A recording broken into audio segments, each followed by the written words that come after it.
Welcome to the press briefing of the House Prosecution Panel.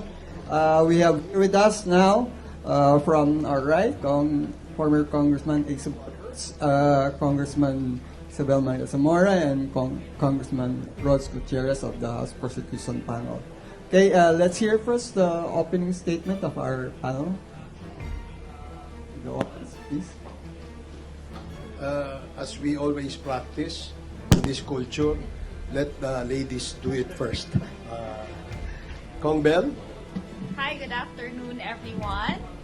So we have concluded our first week of trial. It is our third day. And today, what we had was the cross-examination of our witness, John Mark Calilong, the agent on case who investigated the threats, the utterances made by Vice President Sara Zimmerman Duterte on November 23, 2024 at that online media briefing which was live streamed through Zoom and live streamed on Facebook. So we heard the questions propounded by the defense to John Mark Calilong, which we believe were sufficiently answered by John Mark Calilong.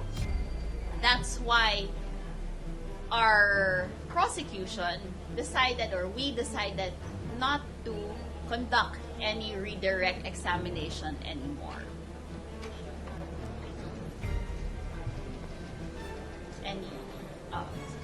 That is our opening statement in the meantime. Since I'm the senior, now we let the junior member of Congress to deliver his opening statement.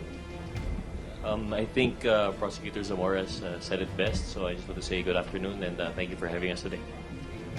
Now it's the turn of the senior, not the senior citizen. Well, ngayong araw na ito ay tinapos, o ngayong linggo ito ay tinapos natin ang unang witness na ipinisinta ng ating prosecution panel.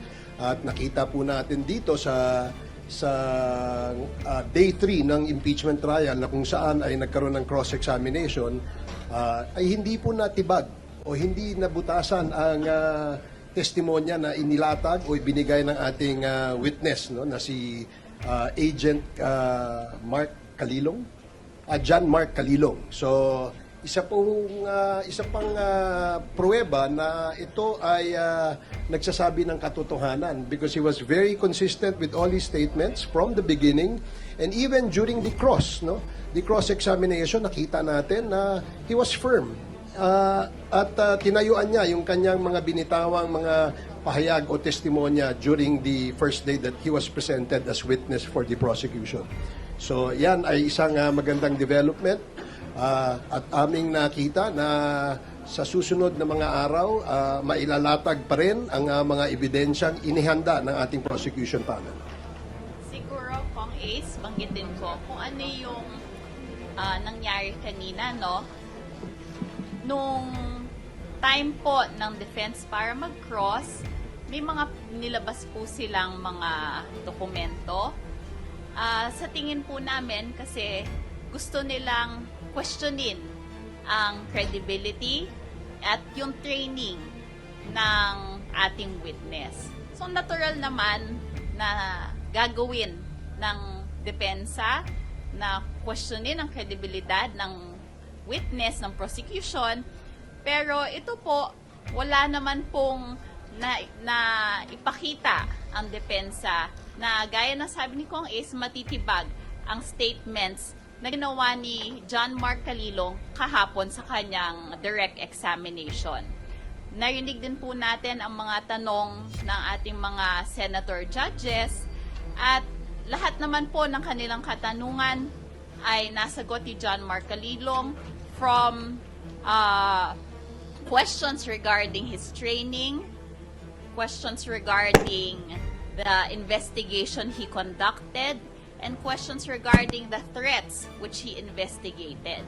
In fact, ang last statement po ni Agent John Mark Calilong ay yung threats po ay absolute.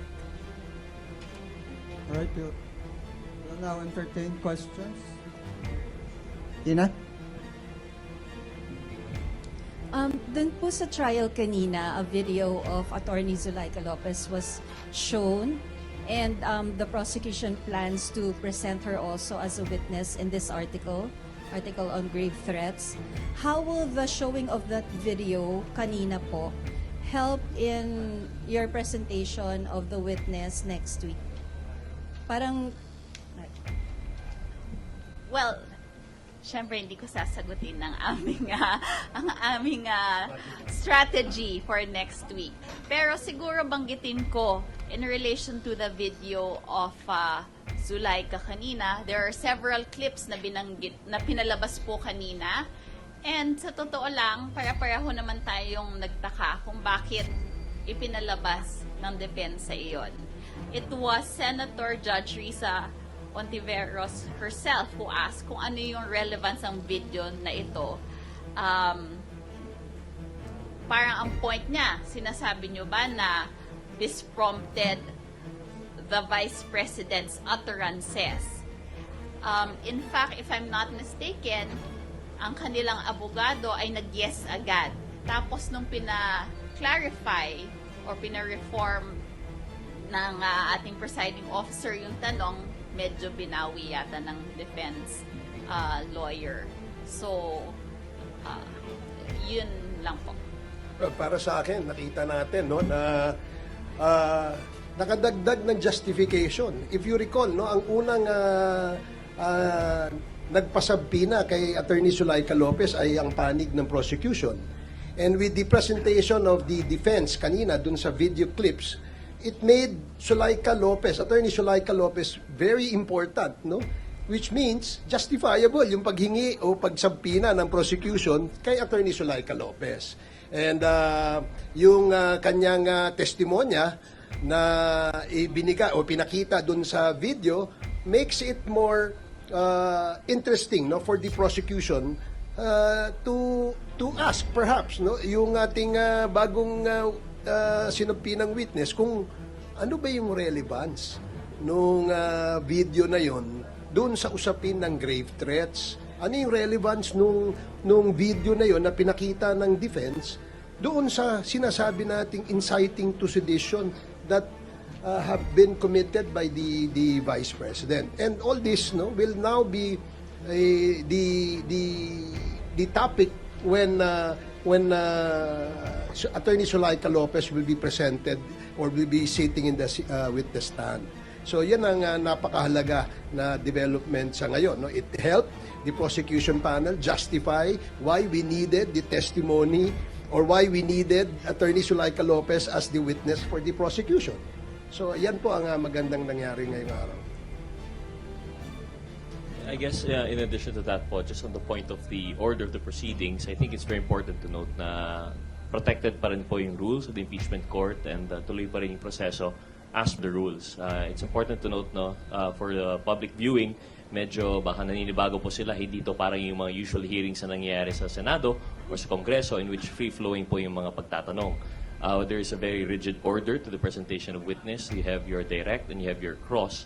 And kung makita mo, although na banggit na nga po, na i-presenta na po to an extent, yung video po ni Chief of Staff Zuleika, ni Attorney Zuleika, hindi pa rin fully na-trash yung issue dahil nga po there's a proper place and a proper time to discuss it. So, tying it up with the prosecution without talking much of the evidence that the prosecution wishes to present or the witnesses that they wish to present, it just shows na everything is in line with the procedure and the integrity of the evidence is still intact. may action na po ba yung Senate Impeachment Court on the request of the prosecution to subpoena Attorney Lopez?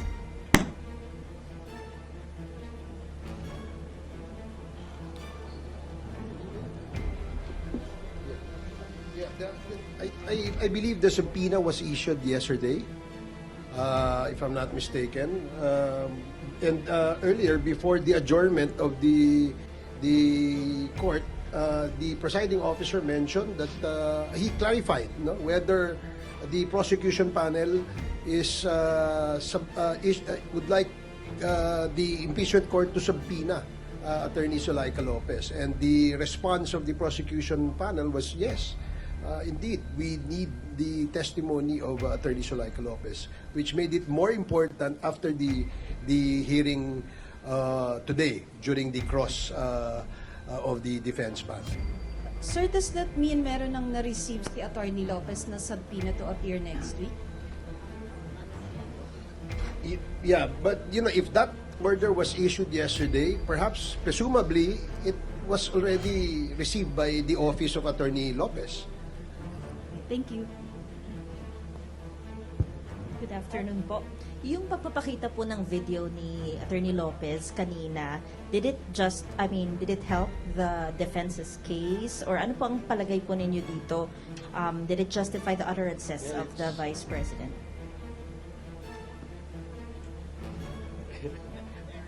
Yeah, I think merits na 'yon, no. Gaya ng siguro ano na lang, general response from the panel is that we were surprised, no, to see that the video, the clip where Attorney Zulaika Lopez was presented as the evidence of the defense, no. And we weren't expecting that because the whole issue was about the threats issued by the Vice President, and we were anticipating that the defense would cross-examine our witness on the basis of the testimonies uttered or the statements uttered by the Vice President. So, meron palang silang ibang strategy, na meron palang silang ibang plano. That's why they presented that. If I can also get your comment po dito sa statement ni Attorney Vinluan saying when the Vice President uttered those words, she was responding not as VP but as someone who wants to protect her family from the supposed threats, and that she did not commit an impeachable offense, that grave threats falls under jurisdiction of first-level courts and not a high crime. This is just on my part lang po, no? I think we can't really comment on that. Again, this goes into the merits of the case. Yung mga nabanggit po ni Attorney Vinluan would be, it's appealing to the merits of the case and how it will be decided. But what I can say is that we can see the fairness of the impeachment trial court. Nakita po natin, there was a question that was raised yesterday that was answered by Attorney Ligutan to a certain extent na medyo similar in tenor. That's not usually in line with because it was a question by the senator judge, and the presiding officer Escudero was very fair in allowing the defense side to also air out in a similar way a sort of response or manifestation. So I think in a way protected po yung integrity and the fairness of the impeachment trial, and we just hope to see more of that po siguro moving forward. But as to the actual how it would affect the case, we have to leave that to the senator judges to decide po. My comment on that is, while there was some sort of a closing statement on the part of the defense earlier, and we understand that that was given kasi nga po kahapon, nagsalita din si Attorney Ligutan of the prosecution ng 5 minutes. Gusto namin ipaalam na hindi pa po tapos ang presentation of evidence ng prosecution. Meron pa po tayong mga witnesses next week and the following weeks. In fact, ang binigay po sa ating trial dates ay 11 for Article 4, and we will exhaust that depending on our strategy, depending on the way that the prosecution sees fit. Last na lang, your assessment po dito sa first week ng impeachment trial ng Vice President, si Representative Luis kanina said daw, so far so good. I wonder if you share that sentiment.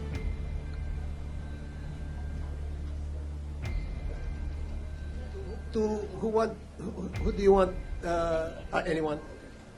Well, ako itong gaya nung nabanggit ko kanina, no, na after 3 days of trial, no, from the beginning where the procedural matters were resolved by the impeachment court,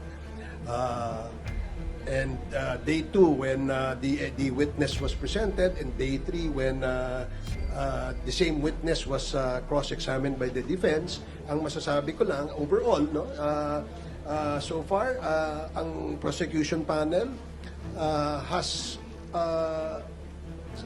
initiated the constitutional process of impeachment. Meaning, from the beginning na kung saan ay maraming haka-haka na hindi ito matutuloy, ito ay natuloy. Dun sa mga haka-haka na pipigilan ito, hindi po nangyari yan because nakapagpresenta tayo ng ebidensya. Pangatlo, habang pinipresenta ang ebidensya, pinipresenta ang witness, ay hindi nila na tibag o nabasag ang testimonya ng aming witness sa prosecution panel. And we are confident that with these developments for the first week of the trial, we believe that the subsequent days of the trial that will happen, we will be able to present our witnesses and our evidence. We are certain that the same impression by the people would be present.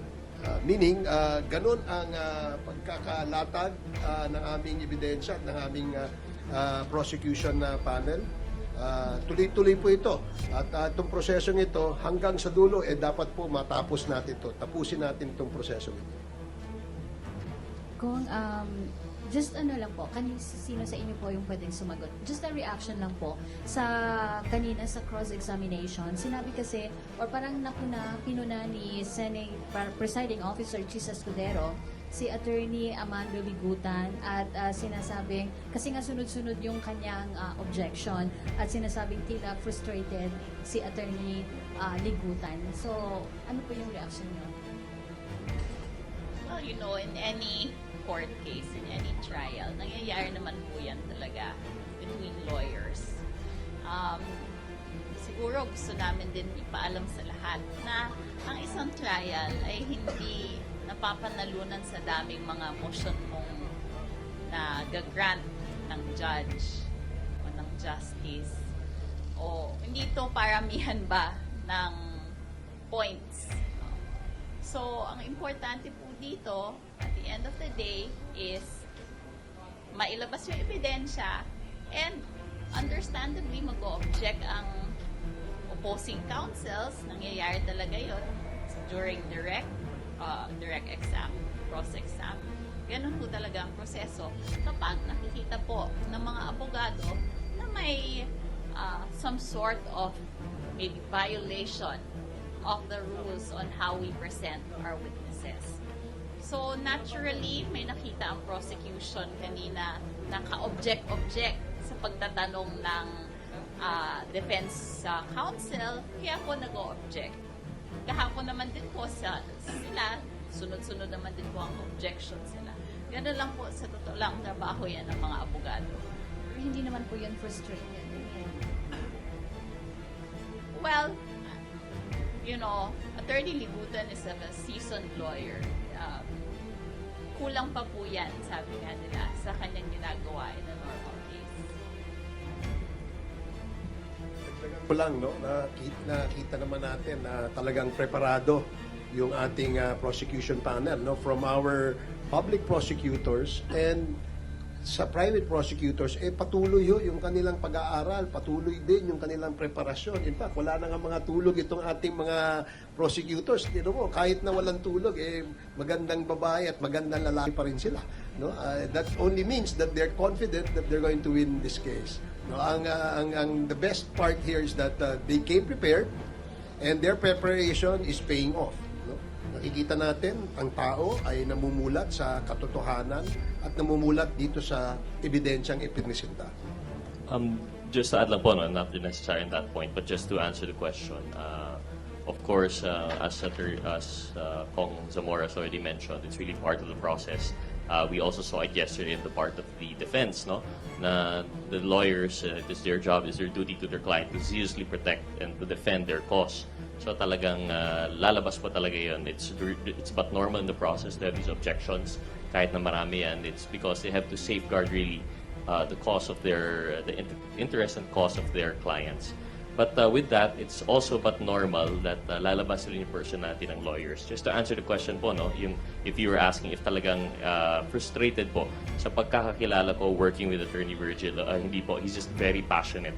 And if you review naman po yung nangyari sa trial, even when it was him who was objecting, very passionate naman po talaga siya. So I wouldn't think po na frustrated talaga. But yeah, that's just the way that I saw it po. Again, no, ang article of impeachment number 4 ay tungkol sa grave threats. No?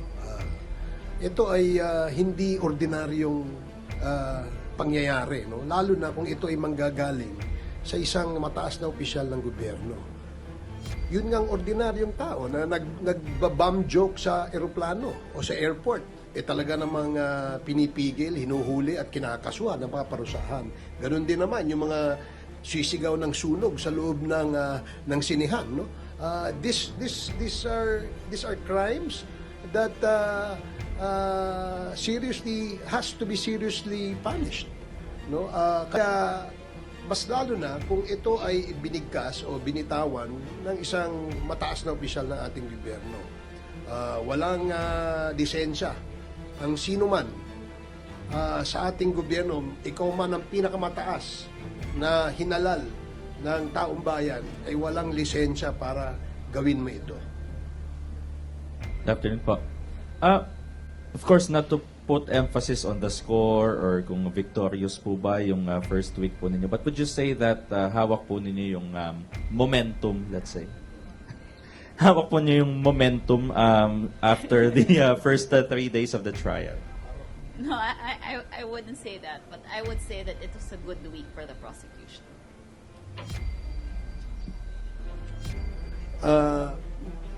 Umpisa pa lang naman ng boxing, ika nga, no? Kumbaga sa basketball, first quarter pa lang ito. Napakahirap pa hong sabihin kung sino yung nanalo, sino yun. Maring maisip ng ating mga kabayan kung sino yung lamang, pero hindi pa masasabi kung sino yung panalo. First quarter pa, marami pa hong time out ito. Kaya yun ang maganda at aabangan natin yan.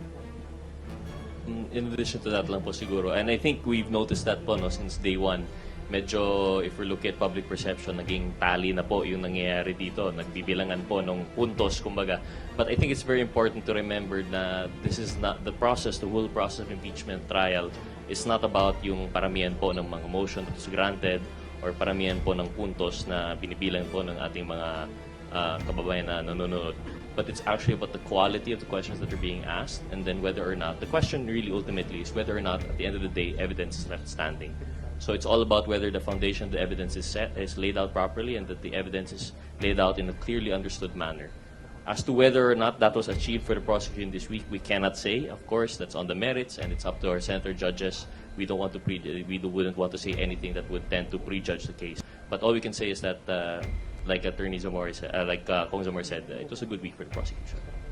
Balikan ko po yung sa parang may pinresent po yata yung defense kanina na website nung Max Score, tapos pinakita po nila dun sa witness. What were your thoughts dun po sa presentation po nila? Parang they're trying to establish po na, let's say, kino-question ba nila yung naging training ni Kalilong po? Kasi parang binabanggit yung mga product services po nung Max Score kanina. Yes, I believe that was the point of the defense. Kasi ang nilabas nga nila, parang supplier yung kumpanya, no? And I guess yun ang direction. Kasi sa totoo lang, no, sabi nga ni Attorney Ligutan kanina na nasaan na yung mga tanong in relation to the pictures, in relation to the articles of partnership nga ba yun? Kulang ng tanong. But kami po, syempre naisip namin na patungkol yon doon sa training na nakuha ni JM Kalilong. Well, in any case, no, one senator judge, I think it was, I think the Senate President who asked regarding Max Score interventures, and totoo, kinonfirm ni JM Kalilong na supplier to, pero in fact, they had trainers na nagbibigay ng training. So kung sabihin na kung ang punto ay supplier sila, hindi sila dapat gumagawa ng training to discredit JM Kalilong, Well, nasagot naman po ng ating witness na yung training ay binigay ng trainer for forensic tools and there were certifications. In fact, hawak-hawak nga din po niya kanina yung certifications na I believe sinerox po ng ating Senate staff nung hiningi po ni Senator Judge Robin Padilla ang copy ng kanyang mga certifications. Last na lang po. Doon po kay, syempre nasabi niya na po na hindi natibag, na naging napaka-consistent po ng mga sagot ni JM Calilong. But ano po yung thoughts niyo doon naman sa, kasi alam ko may mga questions po yata kanina regarding inimbestigahan din po ba daw yung Romanov or inimbestigahan din daw po ba yung threats daw po sa Vice President nung pinlay nga po nila yung portions ng video. Parang sinasabi na aside dun sa sa president, nag-investigate din ba yung NBI dun sa iba pang mga surrounding na issues sa Vice President? I think nakuha natin sa testimonya ni JM Calilong na may proseso silang ginagawa sa NBI and sinunod nila. Kasama siya sa parte siya ng isang team, no? At sinabi niya na meron siyang executive, meron siyang upper person na nag-direct sa kanila na gawin itong mga hakbang na ito. So he was part of a team who conducted the investigation. And I believe that that he was able to show the different steps that he took to conduct the investigation. And kinonfirm naman niya na they looked at different videos. In fact, they even checked nga the alleged threat on the Vice President. So, I think wala naman po silang hindi ginawa based on, I guess, their mandate and what they are allowed to do under the law.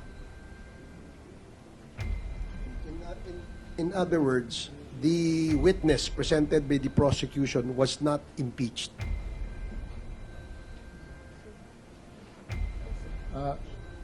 Sirs, ma'am, balikan ko lang yung parang naging question ni Senator Judge Risa Ontiveros. Yung tinanong niya na kung ito ba ang plano ng defense na i-establish na parang dahil na-oppress yung OVP chief of staff, pwede na mag-grave threats. Do you think the Senate Impeachment Court should have allowed the counsel to answer the question of the Senator Judge? Or would you rather not address it?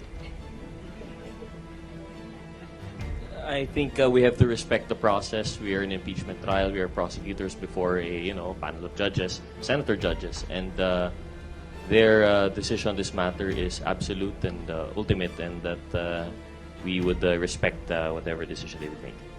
But do you think that was a valid point raised by the senator judge? I mean, was this the reason why the video was presented? Well, certainly our senator judges would think about that.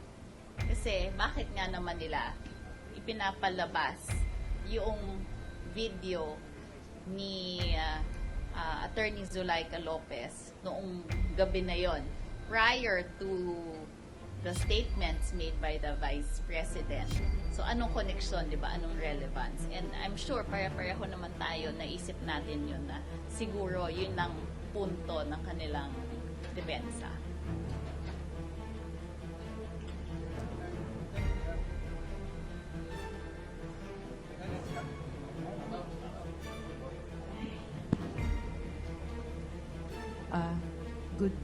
Good afternoon po. Yung question ko po yung sinasabi ng defense panel repeatedly na wala pa pong napapatunayan yung prosecution that a contract indeed exists. Contract to kill the President, First Lady, and the former Speaker. Kaya ang kanilang conclusion, ergo, there is no impeachable offense committed on the part of the Vice President. How do you respond lang po dun sa, lagi nila kasi yung ina-argue even outside of the impeachment court na there is no physical contract of that supposed kill job? Thank you. Conditional kill job. Thank you. Okay. Siguro kaya medyo mas sumasagot ako ngayon kasi kasama ako sa threats na team, no? But without going to the merits of the case, without going to their evidence or the prosecution's evidence masyado, no? Siguro at the end of the day, dapat natin matandaan na hindi naman tayo nagpo-prosecute ng isang criminal case. Hindi po tayo nagpo-prosecute ng grave threats. Sa isang criminal case, kailangan mo ng elemento, yung mga elemento ng isang krimen. Pero dito po, ano ba yung pinoprosecute natin? Yung impeachable offenses of betrayal of public trust, high crimes, and culpable violation of the Constitution. Yun po yung tatlo na related sa grave. Yung grave threats nating article, yung Article 4. So, tandaan po natin, wala naman specific na elemento itong mga to.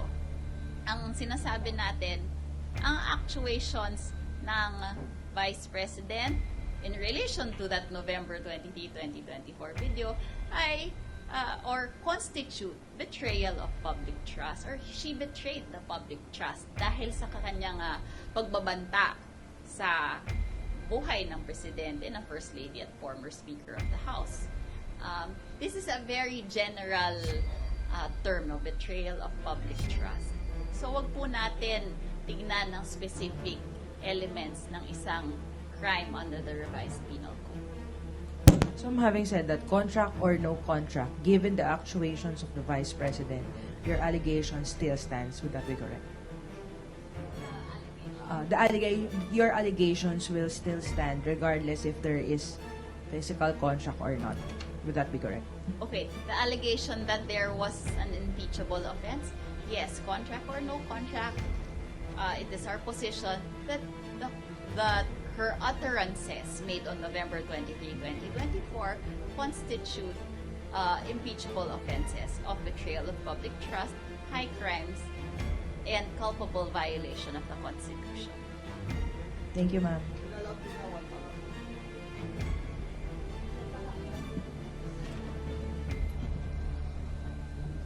Going sa tanong ni Haji about Romanov, can you tell us the significance of this to the impeachment trial?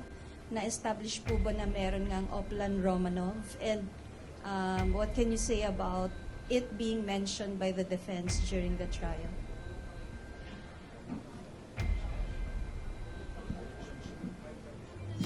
But, I mean, yung Oplan Romanov na yun, wala namang basihan siguro. Dahil unang-una, when the NBI invited the person who, to which that statement was attributed to, yung sinabi niya na Oplan Romanov, hindi naman nag-cooperate. No?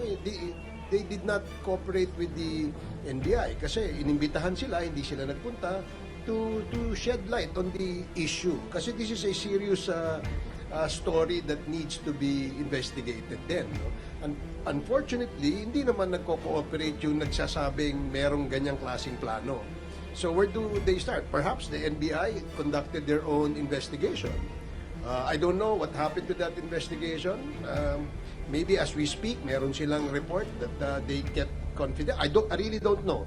But again, yung Oplan Romanov was just a side story in the whole issue of the video where the utterance made by the Vice President is material, is important and valuable. Alright. Well, it's now the turn of Celerina. Good afternoon. I'm just wondering, how confident are you that the testimony of your first witness could somehow encourage the senator judges to convict the Vice President with regard to the Article 4 impeachment? Well, hindi pa po natin na ilalabas ang mga iba nating witnesses. So siguro it will be premature to say that his testimony will convict the Vice President. Pero po, for the prosecution, of course, we will only present witnesses who we know are capable of proving our case. Regarding this petition filed by some of the lawyers allied to the Vice President with regard to Senator Escudero as the presiding officer, may we know, even if there's no decision yet by the Supreme Court, what if the court would decide in favor of them? So how would it affect the impeachment process, this impeachment trial? Ayoko naman din ho pangunahan ang Supreme Court, but in any case, wala naman po silang nilalabas na TRO or what have you. So, tuloy lang po ang ating proseso dito sa Senate Impeachment Court. So you're not concerned that just in case na baka mapalitan siya? Hindi po tayo concerned doon. And of course, we follow the Senate Impeachment Court. For all of us, there was a proper election of the presiding officer, and we trust the will of the majority of the senators when they did that. So, kami po, syempre, as lawyers and as officers of the court, sumusunod po tayo sa mga hakbang na ginagawa ng isang korte, including the impeachment court. Joe Manapan. Isang tanong lang po. Doon sa cross-examination po ng defense, meron po ba dong part na nagpakaba sa prosecutors? At bakit po? Kung meron ba pong part na nagpakaba, wala po. Bakit po, ma'am?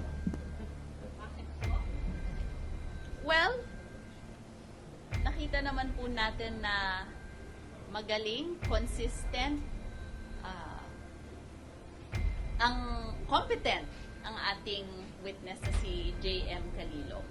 So, confident kami na kaya niyang sagutin ang mga tanong. In fact, ang ating presiding officer ilang beses pong sinabi na pabayaan sumagot ang ating witness dahil kaya niyang sagutin ang mga tanong.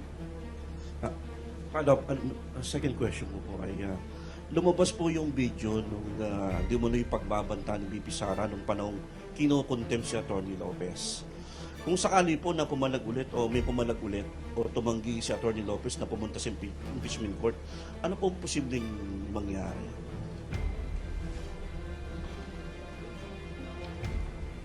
Siguro ayaw din namin pangunahan muna yan.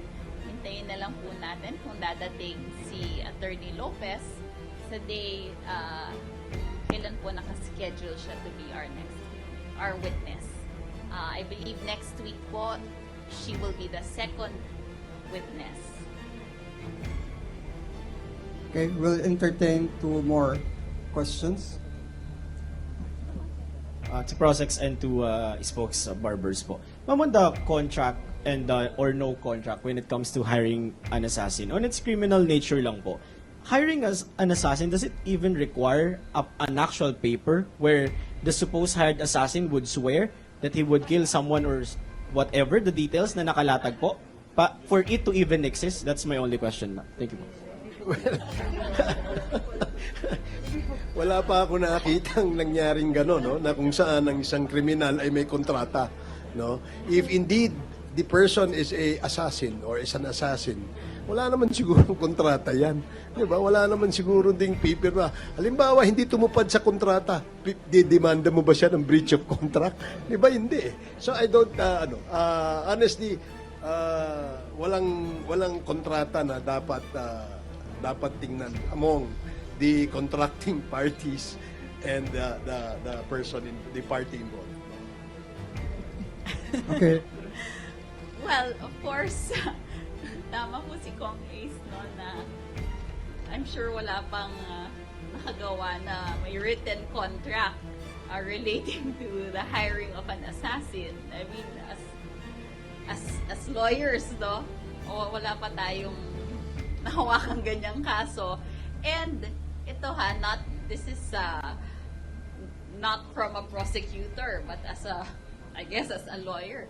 Any contract involving hiring an assassin or involving the killing of a person would be illegal because it involves something that is void or illegal. So that the contract itself is void. Actually, ang follow-up question dyan, kung halimbawa totoong may contract, inonotaryo ba yan? So, Judea Bernardo po from DTV News. Just for the record lang po, may reason po ba kung bakit po nausad si Attorney Jeremy Lotok for next week's witness stand po? And why is NBI Director Melvin Matibag not part of the witnesses next week?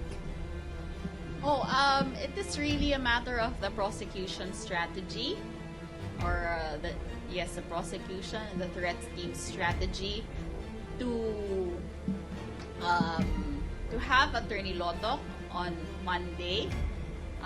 After all, paggabi na din naman, and we don't want to waste everyone's time or up to tonight, di ba po? Siyempre, pag naumpisahan na yan, tuloy-tuloy na yan hanggang mamayang gabi, and we don't want to do that. But in any case, I'm sure that Attorney Lotok will be there on Monday, and he will be able to answer all of the questions that will be propounded by both parties and the senator judges. Now, as regards the reason behind Director Matibag not being in the list for next week, we will probably present him the following week dahil 3 days a week lang nga po ang ating trial, and kanina po ang hiningi sa atin ay 3 names lang.